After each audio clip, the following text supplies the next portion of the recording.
Avec Gilles Trinière Résidence, vous êtes confortablement installé pour regarder Si on parlait. L'entrepôt du bricolage, filiale du groupe Samsé, vous présente Si on parlait.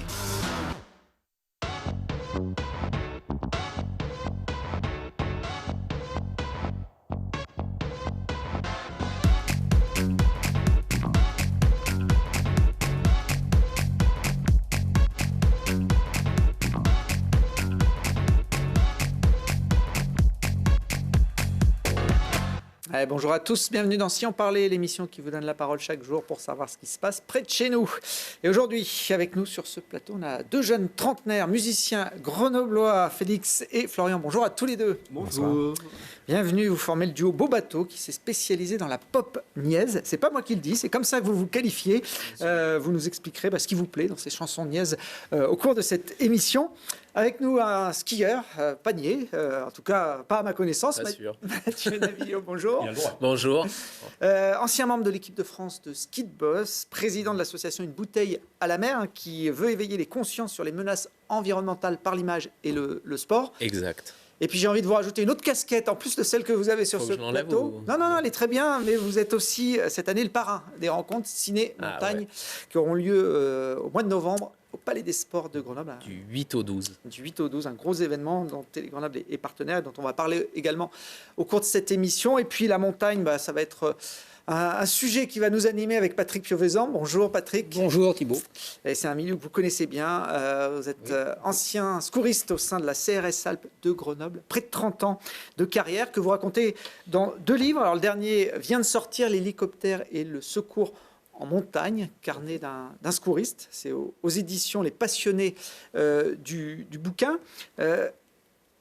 Écrire des livres sur une carrière professionnelle, c'est assez fréquent, mais vous avez compté depuis le début de votre carrière le nombre de secours que vous aviez réalisés. Hein. Oui, la règle a été chez moi de noter les secours d'une part et surtout des annotations sur les particularités des différentes interventions que j'ai effectuées, parce que certaines sont marquantes. Et effectivement, sur le nombre, il y en a quelques-unes qui sortent du lot, qui permettent d'expliquer, de raconter vraiment un petit peu ce qui se passe au sein d'une unité de secours en montagne, CRS. 619 interventions exactement, en 28 ans de carrière. C'est pas un record. Hein. J'ai des collègues qui en sont à 7 ou 800 ou 900. Hein. Donc, mais ça reste quand même un chiffre parlant qui permet d'avoir une bonne expérience et suffisamment de recul pour parler du métier. Bon, vous avez été à la retraite depuis quelques années, 2015, c'est ça Voilà, tout à fait. Intervention. Oui, tout à fait. 2015, j'aurais pu faire 1 an ou 2 de plus, mais j'étais arrivé à une période où effectivement je pouvais prendre ma retraite et j'avais ce projet d'écrire. Oui, voilà, vous aviez déjà anticipé de me dire prendre du temps pour raconter un petit peu tout ce que j'ai vécu et de faire un petit peu la promotion de cette profession. Ouais. Alors, j'imagine quand on commence à compter ces interventions dès le début, c'est qu'on a une petite idée en tête derrière pour raconter. On voit quelques photos qui égrènent le livre et votre carrière. Alors c'est un métier passion, Patrick, complètement imprévisible. Vous le racontez dans un des chapitres, on peut boire son café tranquillement le matin, puis une demi-heure être au bout d'un câble en pleine paroi. Les journées sont très changeantes, c'est varié. Effectivement, le matin, on parle, il ne se passe rien, et 10 minutes après, on est dans l'hélico, et puis on peut se retrouver à 4000 mètres d'altitude pour récupérer un alpiniste. Et on revient, et à midi, on mange, parce qu'on a le temps, et on repart pour une autre intervention, et parfois, c'est toute la journée. Il n'y a pas de temps mort, surtout l'été. L'été, c'est une période très, très dense en termes de secours. Ce qui est étonnant, c'est que vous n'étiez pas plus montagnard que ça avant de faire ce métier. Hein, non, à la base, j'étais un passionné de sport et de cyclisme en particulier. J'avais fait une carrière de cycliste amateur et c'est au cours de mon service militaire, parce qu'à l'époque c'était encore obligatoire, que je rencontre une unité de secours en montagne, gendarme. Et là, pour moi, ça a été le déclic. Je me suis dit, mais oui, c'est un métier extraordinaire. Je vais essayer d'en faire ma vie future. Et ça s'est fait comme ça, tout simplement. Alors, il y a 2 filières en France pour être secouriste en montagne, soit la gendarmerie avec le PGHM, soit la police, et c'est ce que vous avez choisi avec la CRS. Il y a deux unités, deux corporations, les gendarmes du PGHM et les CRS du secours en montagne. Alors, j'ai choisi les CRS parce qu'à l'époque, l'ambiance gendarme me plaisait moins, mais j'aurais pu faire gendarme sans aucun souci. Donc voilà, j'ai choisi la police nationale. Bon, puis les CRS, vous les connaissiez? Est-ce que quand vous étiez étudiant à Grenoble, vous les aviez déjà affrontés? Alors, je les avais affrontés, j'étais de l'autre côté de la barrière, j'étais étudiant, j'avais, quand on est jeune, on fait un peu tout et n'importe quoi, et j'avais, j'imaginais être toujours contre la police et contre les CRS en particulier, et 3 ans après, je me retrouve en tenue de CRS, bien avant celle de la tenue de montagnard, une tenue de CRS, à faire du maintien de l'ordre, et me retrouver, de l'autre côté de la barrière. Bon, vous avez été sympa quand même avec les étudiants Oui, grenoblois. oui, tout à fait. Tout à fait. Bon, ensuite, vous avez intégré ce corps d'élite, on peut le dire, qui est la CRS Alpes, spécialisée dans le secours en C'est une montagne. spécialisation, ça demande beaucoup de... il y a des stages de présélection qui sont difficiles, bien évidemment, mais c'est à la portée de toute personne qui pratique et qui aime la montagne, déjà, d'une part, et qui n'a pas peur de se faire un peu douleur, un peu violence. Mais voilà, donc les stages de sélection qui sont longs, une vingtaine de mois environ, donc c'est conséquent. Et ensuite, une affectation en unité de secours alors dans les Alpes ou dans les Pyrénées ou les Alpes-Maritimes. Alors, avec vos 2 livres, vous cassez un peu quand même le cliché du super secouriste, de celui qui tout réussit. C'est un métier où on se fait souvent peur quand même. Alors, on se fait peur, oui. Alors moi, dans le premier livre, l'idée d'écrire, c'était aussi de montrer que c'est un métier passionnant, mais un métier dangereux, en toute objectivité. Moi, personnellement, j'ai frôlé vraiment la catastrophe à 6 ou 7 reprises. Quand je dis la catastrophe, c'est la mort. Quand un pilote dans l'hélico vous dit les gars, on va au crash, c'est terminé. Vous attendez que ça se passe. Et puis moi, pour mon cas, ça s'est toujours très bien passé, mais pour 28 de mes collègues, ça s'est terminé par le décès. Donc c'est un métier dangereux, mais on le fait parce que c'est une passion. Et comme toute passion, on accepte les règles du jeu. Vous dites toujours bien passé, mais là on voit quand même les photos d'un crash que vous avez subi au début de votre carrière, dans le Vercors. En fait, j'ai eu un début de carrière très, très, très mouvementé, très dense en émotions, dont ce fameux crash dans le Vercors, où on s'en est tous bien sortis. Heureusement, mais ce n'est pas toujours le cas. Donc, cet événement m'a marqué. J'ai eu des doutes ensuite parce que j'ai enchaîné les situations vraiment difficiles, délicates. J'ai eu un petit doute quant à poursuivre cette activité et finalement la passion a repris le dessus et j'ai poursuivi ma carrière sur 30 ans. Alors vous appelez le chat noir, c'est ça? Au tout début de ma carrière, oui, parce que j'ai eu vraiment des situations tendues, comme on dit, très denses en émotions, et à chaque fois qu'il y avait quelque chose de technique, voire de dangereux, entre guillemets, je faisais partie de l'équipe et les collègues qui étaient avec moi m'avaient surnommé le chat noir. Et puis ensuite, ça s'est calmé un petit peu quand même, heureusement. Vous évoquez 28 collègues perdus au cours d'une carrière professionnelle. Ça montre aussi la dangerosité de ce métier. C'est un métier très dangereux. Alors, on n'est pas nombreux en France. Les CRS du secours en montagne opérationnels sont, je crois, au nombre de 180. Donc, c'est pas beaucoup. Et quand vous avez 1 décès, voire 2 décès par an, c'est énorme. C'est beaucoup. Et en plus, pour beaucoup, on vit presque en communauté. C'est un microcosme, mais on vit comme une famille, on se côtoie en dehors du travail, bien évidemment, les familles également. Et quand il y a un décès, quand il y a un collègue qui perd la vie, effectivement, c'est dur à encaisser. Puisqu'on parlait de l'hélico, on se souvient qu'en 2020, lors d'un entraînement, il y avait eu un crash en Savoie avec 5 victimes. Dont 2 CRS. Et comme je le disais souvent, il y a des périodes denses en termes de secours, en termes d'accidents, et puis ensuite ça se calme pendant 2-3 ans. Et là, on commence à se dire, oui, effectivement, maintenant, tout se passe bien. Et là, boum, la série noire qui repart. Et si on fait le bilan, effectivement, en 30 ans, il y a presque 30 décès chez les CRS. C'est énorme. Série noire aussi qui s'est poursuivie malheureusement l'an dernier en Isère en ce qui concerne les crashs d'hélico. On en voit quelques images. Là, c'était lors d'une intervention réelle, celle-ci à Villard-de-Lans, une intervention a priori qui semblait facile. Et puis l'hélico de la sécurité civile s'est crashé. Et là, dans cet accident, effectivement, c'est un mécanicien, un navigant qui a perdu la vie. Donc, et les accidents n'arrivent pas forcément par mauvais temps ou par des conditions aérologiques mauvaises. Parfois, c'est l'élément, le petit aléa, le petit grain de sable qui vient enrayer la machine et qui fait que l'accident se produit. Alors, la mort, de toute façon, fait partie du métier de secouriste de montagne. Il y a vos collègues, vous l'avez dit, mais on est là aussi pour secourir les gens. Et malheureusement, les accidents ne se terminent pas toujours très bien. Dès le début de votre carrière, vous avez été confronté, je crois, sur votre première intervention. Premier jour, première semaine, ça laissait entrevoir une drôle de carrière. première semaine, donc je ne connaissais absolument rien ni au métier, ni à la façon dont on allait aborder certaines situations. Et là, j'ai été amené à récupérer un jeune, en plus c'était un adolescent, un jeune garçon, décédé en montagne avec ses grands-parents. Et effectivement, ça m'a, entre guillemets, mis dans le bain tout de suite. Et il a fallu ensuite apprendre à gérer ces situations, parce qu'on n'est pas formé, on n'est pas préparé pour, de toute manière. Il n'y a pas de module en préparation à ce genre d'événement, mais voilà, ça fait partie de la carrière d'un secouriste en montagne, au même titre qu'un pompier ou qu'un gendarme, bien évidemment. Donc voilà, ça a été la début de carrière a été un peu tendu, un peu difficile, mais voilà. C'est vous qui devez prévenir les familles, par exemple, dans un cas Tout à comme fait. ça? Alors, c'est souvent le chef d'équipe ou l'officier qui prévient les familles, mais moi, ça m'est arrivé de prévenir également les familles. Donc, c'est toujours des moments très difficiles. C'est le côté, comme je raconte dans le livre, le côté vraiment noir du métier, c'est les décès des collègues, les décès des victimes que l'on va récupérer. Et puis ensuite, c'est la gestion. Parce que les familles aussi, parfois, nous demandent de comprendre, d'essayer de comprendre ce qui s'est passé, de leur donner des réponses qu'on n'a pas toujours. On ne le sait pas toujours, oui. On ne sait pas toujours, c'est pas évident, et il faut quand même essayer on se met un peu à leur place, mais il faut quand même garder de la distance parce que c'est au fil du temps, on garde en mémoire toutes ces émotions, tous ces moments difficiles, et parfois c'est dur à gérer. Donc on essaie de garder le maximum de distance malgré tout. Mathieu, vous avez déjà eu besoin de faire appel au secours en montagne dans votre carrière de skieur et de montagnard? Ouais, alors 2 fois j'ai été confronté.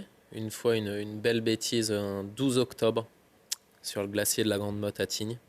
On a fait partir quelque chose. Voilà. Lac d'Avalanche. Ouais. Mais ça, c'était une bêtise de notre part. Et puis la deuxième fois, c'était en Italie. Et donc voilà, avec une machine que tu dois connaître. Oui, de nom, et au treuil sur une arête, super souvenir, c'était super sympa. Et puis on ne pouvait pas faire autrement, donc c'était du dernier recours. Et belle rencontre, belle expérience, parce que tout s'est bien passé, et puis que les personnes qu'on avait en face étaient hyper bienveillantes. Mathieu évoque la belle machine. L'hélico, c'est vraiment l'outil de base, Patrick, dans votre métier. C'est l'outil emblématique du secours. Quand on parle secours en montagne, on parle hélicoptère, effectivement. Et moi, j'ai eu la chance de connaître les 2 hélicos, l'Alouette 3, bien évidemment, qui est vraiment l'image du secours en montagne, c'est l'Alouette 3, qui ensuite a été remplacée par le nouvel hélico, le C145. Donc 2 machines différentes, 2 époques différentes, et 2 façons de travailler aussi différentes, pour lesquelles il a fallu s'adapter, surtout pour les équipages, parce que c'est pas du tout, les machines sont vraiment très, très différentes. Ouais, j'imagine qu'aujourd'hui, les hélicoptères de 2022 sont capables peut-être d'avoir des performances plus importantes pour s'approcher des victimes. Ils ont des caractéristiques différentes, ils vont plus vite, plus loin, mais il reste toujours la problématique du poids. Plus un hélico est lourd, moins il vole. Donc on essaye toujours d'alléger au maximum l'équipage. Mais voilà, non, ça reste un outil formidable. Et puis non, les nouvelles machines sont très, très performantes. On gagne en temps et pour les victimes, c'est vraiment appréciable. Bon, Mathieu parlait du câble, de l'hélitreuillage, qui est la phase technique de beaucoup de secours. Pour un secouriste aussi, j'imagine que c'est un moment de tension. C'est la phase pour moi, la plus agréable, entre guillemets, en matière de sensations. Parce que c'est vraiment quelque chose de... Enfin, moi, je me suis toujours régalé à me retrouver sous le câble. Mais effectivement, c'est une situation qui, parfois, reste délicate, tendue pour un pilote, enfin, pour les équipages, pilotes et mécaniciens. Ça reste la phase la plus critique parce que, voilà, il y a quand même un être humain sous le câble, sous la machine. Et voilà, donc du coup, non, moi j'ai toujours trouvé les sensations que ça procure, pour moi, j'ai adoré ça. Donc même à mon dernier secours à 55 ans, je me suis régalé et voilà, si ça devait se refaire, je le referais sans aucun souci. Là, on voit, alors c'est pas vous en intervention, mais c'est le type d'intervention que vous avez connu en paroi où, comme on le disait, 10 minutes avant, vous êtes peut-être en train de boire le café et puis le secouriste se retrouve plongé dans un environnement quand même un peu hostile. C'est la phase la plus technique quand même des secours. Oui, c'est la plus technique parce que déjà, on ne sait pas sur quoi on va arriver, même si c'est un itinéraire de montagne avec ce qu'on appelle un équipement, c'est-à-dire avec des chaînes, des pitons ou des spits. On a quelques secondes, même pas pour essayer de s'adapter et de voir ce qu'on va faire. Tant qu'on n'est pas sûr de nous, on ne va pas se décrocher du câble. Et surtout, le problème, c'est pour le mécanicien qui, lui, doit nous poser là où on espère être posé, enfin hélitreuillé. Et là, c'est vraiment technique pour lui, pour le pilote, parce qu'il faut qu'il garde un vol stationnaire. Et plus on monte en altitude, plus c'est difficile. Donc effectivement, voilà, pour qu'un treuillage se passe vraiment bien, il faut que beaucoup de facteurs soient réunis et que tous les voyants soient ouverts. Votre plus grosse frayeur, justement, sur les 619 interventions que vous avez eu à faire? Je raconte dans le deuxième bouquin, c'est l'histoire d'une jeune surfeuse à l'Alpe d'Huez qui s'est retrouvée en pleine falaise, bloquée avec son surf. Et donc, elle s'est retrouvée face au vide, 50 ou 60 mètres au-dessus du vide. Et là, s'il y avait vraiment une urgence absolue, il fallait vraiment l'extraire rapidement. Et la technique, c'est de rester au bout du câble, bien évidemment, de se faire élitreiller à ses côtés et de lui passer une sangle autour de la taille pour la récupérer. Sauf que quand je suis arrivé près d'elle, bien que je lui ai dit à plusieurs reprises de rester calée contre le rocher, elle s'est jetée sur moi. Donc là, elle m'a attrapé par la taille, elle a glissé le long de mes jambes jusqu'aux chaussures et elle est restée bloquée là. Donc là, ça a été la... Alors, c'était pas la panique, parce que la panique, c'est encore un autre sentiment, mais la peur, pendant une seconde ou deux, de ne pas pouvoir la garder avec moi. Donc, je l'ai tenue d'une main fermement et de l'autre, j'ai réussi à lui passer la sangle. Mais ça a été un moment où, pendant 2 secondes, je me suis dit, c'est la catastrophe, c'est terminé pour elle, terminé pour beaucoup de monde. Et c'est vraiment 2-3 secondes de grosse frayeur. Voilà, ça a été la plus grosse frayeur. Malgré tout, même si l'accident avec l'hélicoptère, c'est quelque chose de marquant, là, ça a été le secours de cette surfeuse m'a vraiment marqué. Puisqu'on parle de personnes que vous avez secourues sur les domaines skiables, Florian Joigny, qui est aujourd'hui champion paralympique de cyclisme, c'est vous qui l'avez secouru à l'époque où il a eu un accident de ski justement sur le domaine de l'Alpe d'Huez. Alors cette semaine, c'était une semaine, on va dire, vraiment noire pour le ski, notamment pour le ski de boss. Parce que sur les 4 ou 5 secours que j'ai effectués sur la station le même jour, 3 se sont retrouvés tétraplégiques ou paraplégiques, dont ce jeune Joigny que j'ai revu après, bien sûr. Et j'en garde, j'ai très bien en tête l'intervention. Et effectivement, là, c'est dramatique parce que cette semaine-là, c'était que des jeunes sportifs, des jeunes des espoirs, et qui ont fini sur une chaise roulante, quoi. C'était vraiment un moment difficile. Mais après, on s'est revus pour une cérémonie, et effectivement, c'était un grand plaisir de le revoir. Et puis là, maintenant, il a rebondi malgré tout, voilà. Ouais. Et il a un palmarès extraordinaire, quoi. Ouais, champion du monde encore cet été, en paracyclisme. C'est génial. Il a les 3 médailles olympiques, bronze, argent et or lors des derniers JO. Ouais. Alors c'est un acharné du travail. Il faut savoir que c'est vraiment quelqu'un qui va de l'avant. Déjà, quelques jours après l'accident, je l'avais revu à l'hôpital. Et il parlait déjà de ce qu'il allait faire après. Il avait plein de projets, plein la tête. Et puis voilà, ça s'est concrétisé. C'est vraiment un exemple pour la suite, pour ces gens-là qui se retrouvent avec un gros handicap.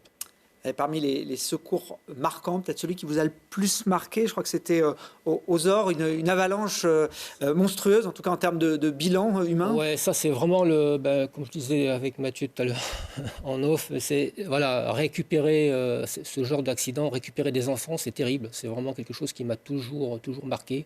Et là, quand vous avez au téléphone l'alerte avec un nombre incalculable, un nombre effarant de blessés et de décès, c'est terrible. Alors on est arrivé sur les lieux, effectivement.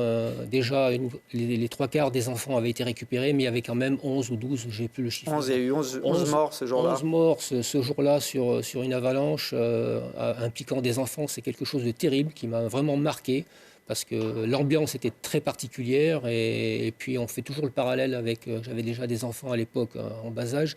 On fait toujours le parallèle avec ces enfants et on imagine la suite pour les familles. C'est quelque chose de terrible. Mais ouais, ça a été un moment éprouvant également. Ouais, c'est en 1998, on a vu quelques images de ce secours, 11 victimes, dont 9 collégiens qui étaient partis en randonnée, en raquette. En tout cas, il y a des histoires tragiques, il y a aussi des belles histoires, une vraie vie de secouriste dans ces 2 livres que je vous conseille. Moi, j'ai passé partie de l'été à les découvrir, un petit peu les coulisses de la vie de secouriste en montagne. Les éditions Les passionnés du bouquin. Mathieu, l'avalanche, quand on est skieur professionnel, c'est l'épée de Damoclès permanente, j'imagine? Eh ben moins maintenant. J'étais un peu plus jeune, un peu plus fou. Et puis comme je disais, c'était pas un accident, c'était une erreur de notre part. On était plusieurs. Et ça m'a servi de bel enseignement. Et aujourd'hui, je suis très prudent par rapport à ma pratique. Et bon, alors, l'épée de Damoclès, elle est forcément là parce qu'on est tous les jours dehors et tous les jours dans la montagne, surtout l'hiver. Et puis voilà, mais en étant prudent et en faisant attention, je pense qu'il n'y a pas de souci. Il y a beaucoup de gens qui dispensent de belles formations et du coup, on est quand même formé à faire gaffe. Eh ben, très bien. On va continuer avec vous. On parlait justement un peu du respect de la montagne et de ce milieu naturel.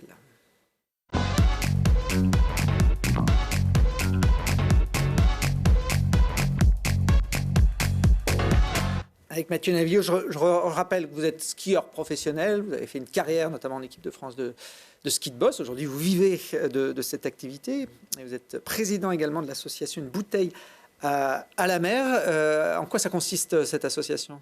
Alors ça, c'est la partie utile de ma vie. J'essaye de me rendre utile. C'est bien. Faire du ski, sinon ça ne sert pas à grand-chose. Cette association, elle consiste à travailler à travers les deux seules choses que je peux maîtriser, c'est l'image et le sport. Et elle fonctionne grâce à l'image à travers la photographie et la vidéo, parce que j'ai un entourage de photographes et de vidéastes qui travaillent très bien. Et à travers la petite famille du sport, alors surtout outdoor, mais maintenant on en sort notamment avec la Fédération française de basketball là, cet été, mais surtout le milieu outdoor, et on utilise l'image des sportifs qui ont envie de parler de transition, d'écologie et qui sont touchés par tout ça. Et puis voilà, on rassemble pour essayer de toucher le public le plus large possible. Bon, on voit une série de photos qui a fait connaître l'association, qui met en scène justement des grands noms de l'outdoor que vous avez mis en scène dans un environnement qui n'est pas forcément très montagnard. Alors non, c'est pas montagnard. On s'était dit, donc c'était une volonté de faire un projet utile, parce que moi, c'est des choses qui prennent beaucoup de place. Enfin, l'écologie chez moi, ça prend beaucoup de place. Et du coup, j'ai appelé des amis, donc là qu'on voyait en photo, de l'outdoor, donc Liv Sansoz, il y avait Kylian Jornet, Émilie Frost, il y avait Jean-Fred Chapuis. Et ils m'ont tous dit, c'est parti, on fait ce projet utile et puis on voit ce qu'il en ressort. J'ai la chance d'avoir des amis pareils du sport qui travaillent dans les déchets et qui nous ont ouvert leurs portes. Donc il y avait tout pour faire un joli projet. Et de ça, on a été écoutés et suite à ça, on a monté l'association. Voilà, donc une bouteille à la mer. Une séance shooting dans une déchetterie, c'est pas banal, c'est pas l'endroit auquel on va penser tout de suite. On a eu la chance de pouvoir passer une semaine dans ce centre de traitement des déchets. Alors sans que ça empêche les employés de travailler, parce que c'est à flux tendu ce genre de structure. Mais voilà, ils se sont adaptés pour qu'on puisse faire quelque chose de joli et dont on a été satisfait à la fin. Et je pense que ça sert toujours. Ce shooting, il est de 2019, donc il n'est pas tout récent, mais ça sert toujours. On a la chance d'avoir beaucoup de jeux d'exposition qui tournent toute l'année gratuitement en France. Et voilà, et ce shooting, c'est une super fierté parce que ça sert tous les jours. Et puis c'est des photos effectivement qui ont marqué, qui ont été publiées dans les grands médias nationaux. J'en ai vu dans Le Monde par exemple. Ouais, on a vu donc le photographe Dom Daher a très très bien travaillé. On avait vraiment une équipe de rêve pour ce shooting. Et c'est l'ambiance sur place qui a fait que le projet a marché et sert encore aujourd'hui. Alors, si vous n'êtes plus en équipe de France de ski de boss, vous continuez à pratiquer le ski en version freeride notamment. Alors, ce n'est pas forcément la pratique la moins impactante pour l'environnement, parce qu'en freeride, on va partout, justement. On sort des pistes et des sentiers battus. On a quelques images de vous, de ski de couloir. Je crois que c'est dans les Aravis. Ça, c'est dans les Aravis. Un genre de couloir qui, jusqu'à encore quelques années, ne voyait pratiquement jamais de skieurs, par exemple. Oui, aujourd'hui, on en discutait tout à l'heure, mais la pratique du ski de randonnée, du ski alpinisme, du freeride, elle est en pleine expansion, en plein essor. Il y a beaucoup de gens qui sortent des sentiers battus pour aller faire notamment ce couloir dans les Aravis, là, qui est tout tracé. On est arrivé le plus tôt possible. Attention aux avalanches. Tu vois, il y en a qui ont skié juste avant nous, enfin snowboardé juste avant nous, et du coup c'était très bien nettoyé. Je me rends pas compte. Non, mais non, on fait très attention. Et oui, dans cette pratique, on a un impact, que ce soit au niveau de l'utilisation du matériel. Moi, j'utilise énormément de matériel parce que je suis tous les jours dehors et tous les jours sur les skis, donc j'en passe, et ça a un impact. Donc ça, j'essaye d'évoluer et de faire de mieux en mieux. Et puis on a aussi un impact, ça c'est un autre trait de l'association et puis en perso que j'essaye de travailler, c'est l'impact qu'on peut avoir sur la faune. Et donc, c'est sur les autres habitants de nos montagnes. Et voilà, en tout cas, j'essaie de travailler sous tous les axes pour m'améliorer, pour réduire mon impact, parce qu'aujourd'hui, on est tous... en tout cas, dans le milieu de la montagne, on est tous dépendants de la montagne et on ne la respecte pas vraiment. Donc on peut que faire mieux et c'est mon axe de travail de tous les jours quand je me réveille le matin. Je vais m'entraîner puis je pense à ça. On skie chez Bobato, je vous ai senti un peu attiré par ce couloir. Non, moi je pense que j'ai plutôt peur de la neige. Ouais. J'ai grandi à Avignon, c'est pas là où on passait nos vacances en priorité. Et Félix La dernière fois que tu as fait du ski, je crois que tu étais en jean d'ailleurs, non? Tu n'avais même pas de pantalon de ski, il me semble. C'est ce qui s'est passé. Oui. Moi j'ai skié une fois il y a 10 ans, je sais pas si ça compte. Je pense que le mot neige n'apparaît dans aucun des morceaux, mais la montagne si par contre. À la montagne beaucoup. Mais l'été. Voilà, c'est ce que tu disais. La montagne l'été, mais l'approche d'un glacier, moi je m'éloigne très très loin, très vite. Si, on a quand même glacier. Oui. Il y en a dans les rigoles, des très bons. Hein.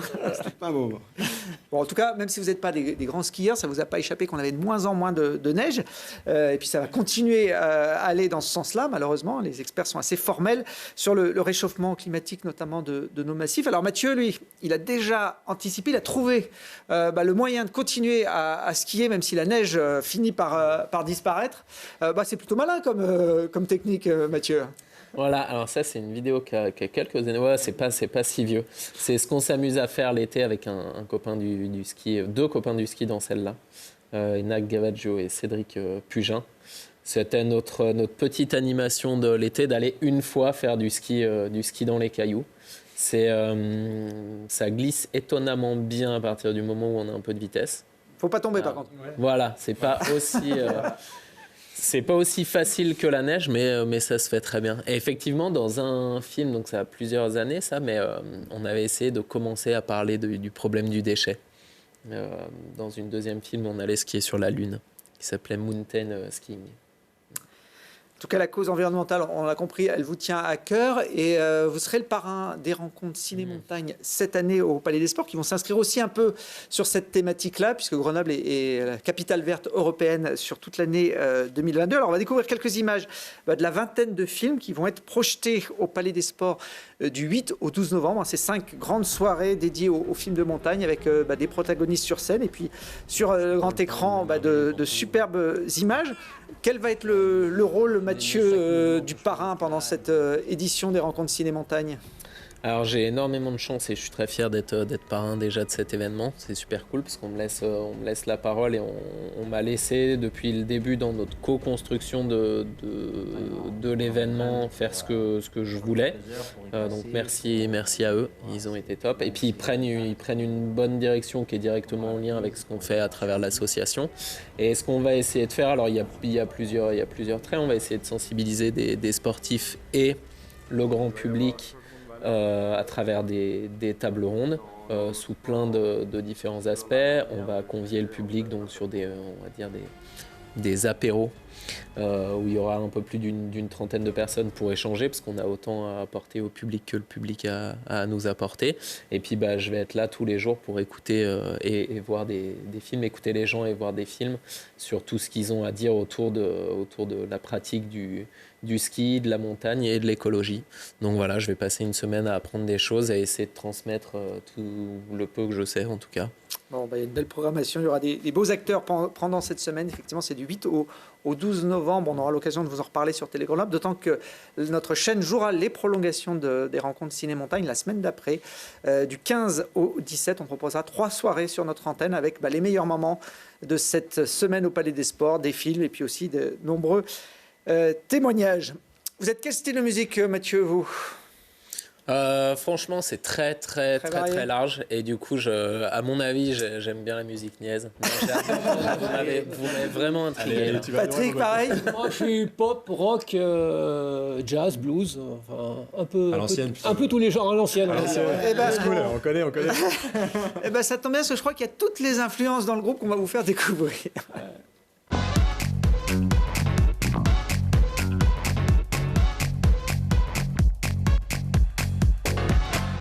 Félix Desgranges et Florian Durand sont donc avec nous. On a 100% du groupe Beau Bateau sur ce plateau de la chanson grenobloise. Un brin décalé, vous l'appelez niaise, mais on va voir que ça n'est pas tant que ça. Alors Beau Bateau, j'ai essayé de voir, je ne sais pas s'il y avait un lien avec vos noms, vos prénoms, essayer de trouver un jeu de mots, de le mettre à l'envers, tout ça.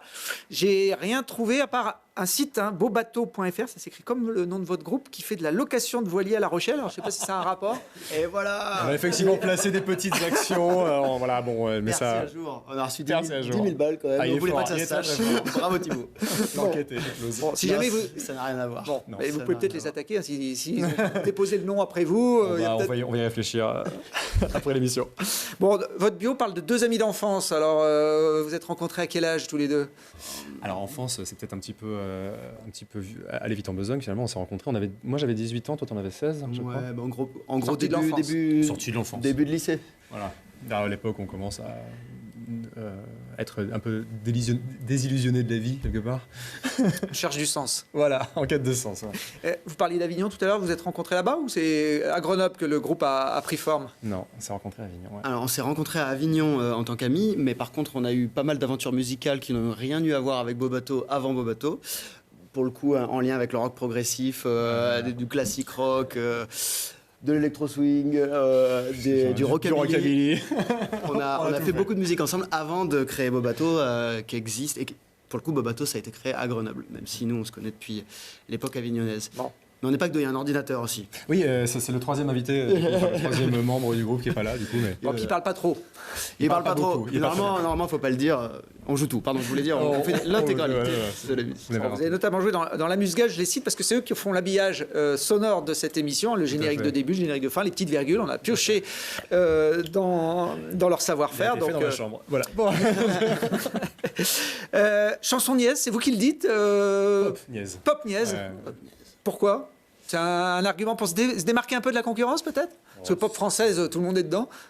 Bah alors pop tout court déjà ça veut rien dire. Ça veut rien. Donc si on s'arrête à pop, on n'a pas dit grand chose. Ça veut juste dire qu'on fait a priori des couplets, des refrains, on chante et c'est pas une musique de niche. Nous c'est ni du jazz, ni du reggae, ni du R&B, ni du dub, ni je sais pas quoi encore. Et après niaise, oui, bon alors il y en a qui font de la pop sombre, il y en a qui font de la pop sucrée, Française, de la pop. Indé, pop. Et du coup niaise, ouais, je pense. C'est que pas pris. En fait, je pense que on s'est pas créé en se disant on va faire de la pop niaise. C'est un peu le retour d'expérience à la fois du public et à la fois de nous-mêmes en écoutant. On dit ah oui, c'est assez, c'est un petit peu stupide. Et puis c'est un peu BA et ça allait bien avec un peu le nom Beau Bateau qu'on avait à la base choisi aussi parce que pour nous c'était un peu l'émerveillement. Un peu hébété devant le bateau, on disait un beau bateau, on est content. Et donc, il y a cette naïveté qu'on a retrouvée un peu dans nos morceaux et que les gens nous ont renvoyé aussi à dire ah, ça a l'air stupide, mais quand même, je me dis un petit peu la même chose. Si on réécoute un petit peu. Donc voilà, il y a ce truc un peu a priori léger. Bon. On a dit d'autres choses, on a aussi dit pop de douche une fois. C'est à toi qu'on a dit ça. Ouais, Pop de douche. Pas mal de fois pop de douche. Donc, Pourquoi pas? Je sais pas si c'est flatteur, mais on a très peu d'orgueil. on est prêt à changer s'il faut. Au rayon Fnac, il n'y a aucun problème. On va laisser nos téléspectateurs se faire leur propre opinion, puisque je vous propose un petit medley d'1 minute des 2 premières chansons un peu structurantes du groupe Beau Bateau qu'on a le plaisir d'avoir diffusé en clip sur notre antenne. Assieds-toi petit et pense un peu au bien que tu fais quand tu te tais. Quand enfin tu joues à ton jeu seul dans ta tête, seul sur le parquet. Coquille en classe pour des vieillards, l'idée qui claque dans les placards et tu suffoques. Plus 20 dB, faut que tu oublies, prends tes cachets. Si jamais t'as besoin, je suis là pour toi. Des fois, mais si tu m'appelles demain, je te répondrai. Peut-être pas.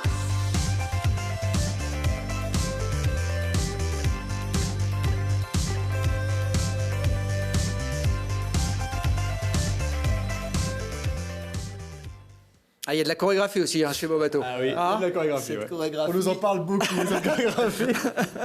Félix a pris à peu près 22 secondes 22 secondes, ouais. pour la créer. 22 secondes pour la créer. On nous demande à chaque fois, mais comment est-ce que vous avez fait cette choré, elle est incroyable. Et je ne suis... C'est comme ça, quand on a du talent, hein, c'est Voilà, spontané. mais c'est ce que je dis toujours. Voilà. Au bout d'un moment, le talent fait le Il y a un reste. franc succès. On finit les concerts par cette chorégraphie et il y a un certain nombre de personnes qui l'ont apprise parce qu'il y a aussi un tuto chorégraphique. Il y a un tuto chorégraphique qu'on a mis en ligne sur toutes les plateformes. Si jamais vous voulez l'apprendre chez vous, voilà, ça peut servir pour se sortir d'un coup dur. Ça peut marcher.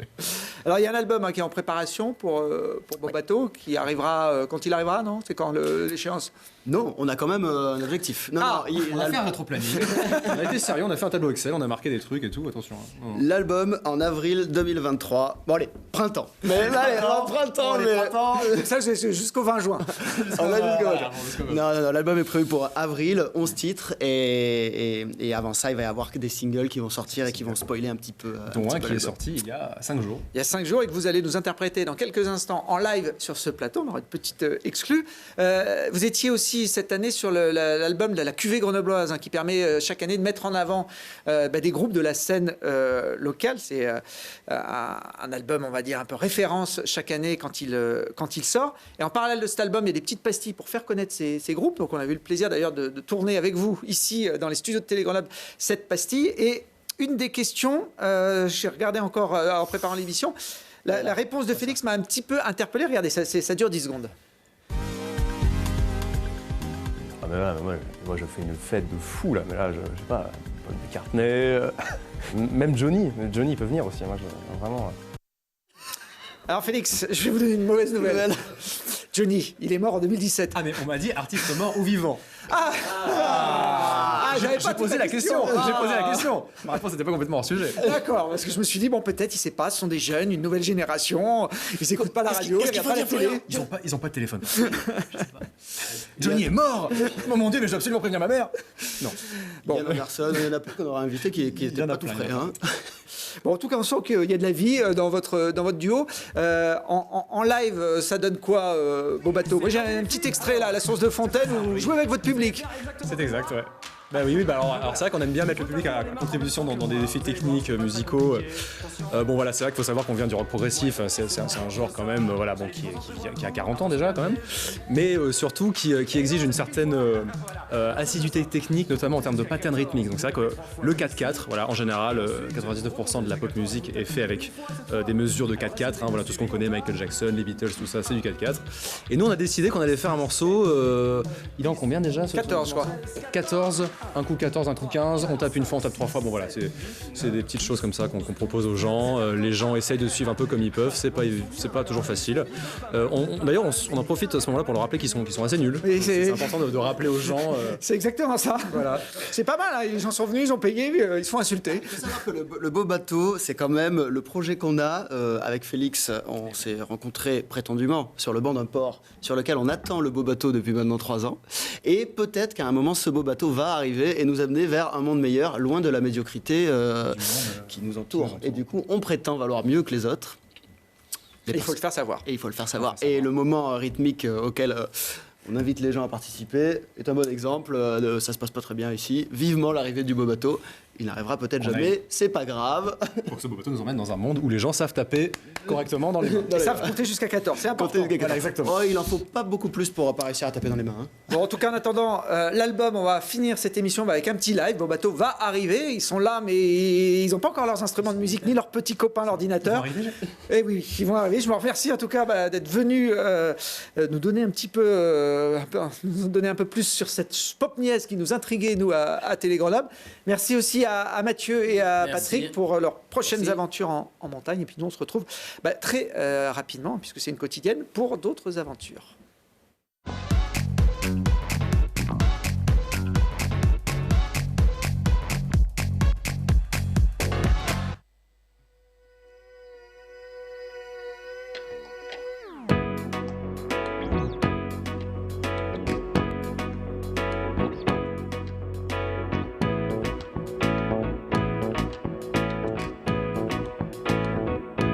Tu passeras pas à la porte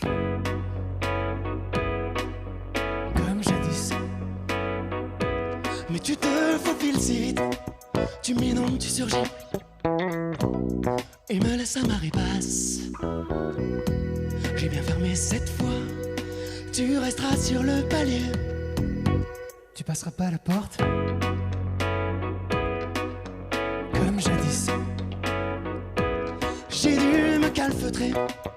Parce qu'au moins un jour, tu reviens et tu m'enlaces.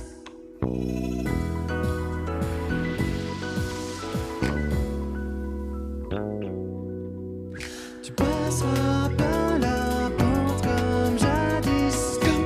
Comme jadis. Comme jadis. Tu passeras pas la porte comme jadis. Tu passeras pas la porte comme jadis. T'es le petit courant d'air gênant quand j'ai surestimé la douceur du mois d'avril. Je te vois venir de loin, alors je ne me découvre pas d'un fil. Tu passeras pas la porte comme jadis. Tu enjambes le portillon, tu défies le printemps comme un légume hors saison.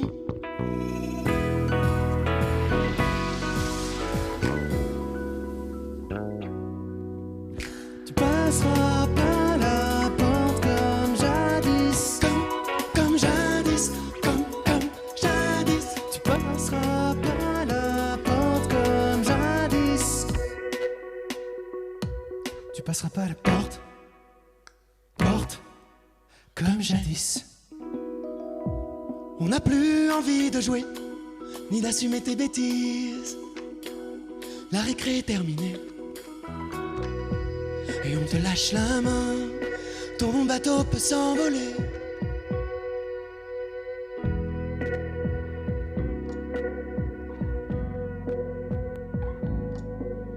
C'est vrai que t'as l'air gentil quand tu vas mal. Tu prends les politesses pour des promesses. Mais je n'assumerai plus tes ivresses. Et je ne souhaite pas que tu te blesses. Tu passeras pas la porte comme jadis. Comme jadis. Comme jadis. Tu passeras pas la porte comme jadis. Comme jadis. Comme jadis. Passera pas la porte.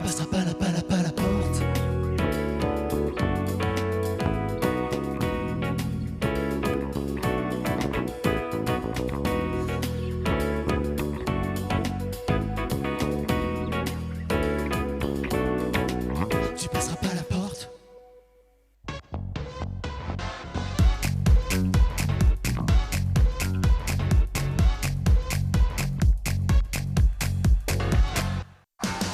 L'entrepôt du bricolage, filiale du groupe Samsé, vous a présenté Si on parlait. Vous avez profité de Si on parlait avec Gilles Trigna Résidence.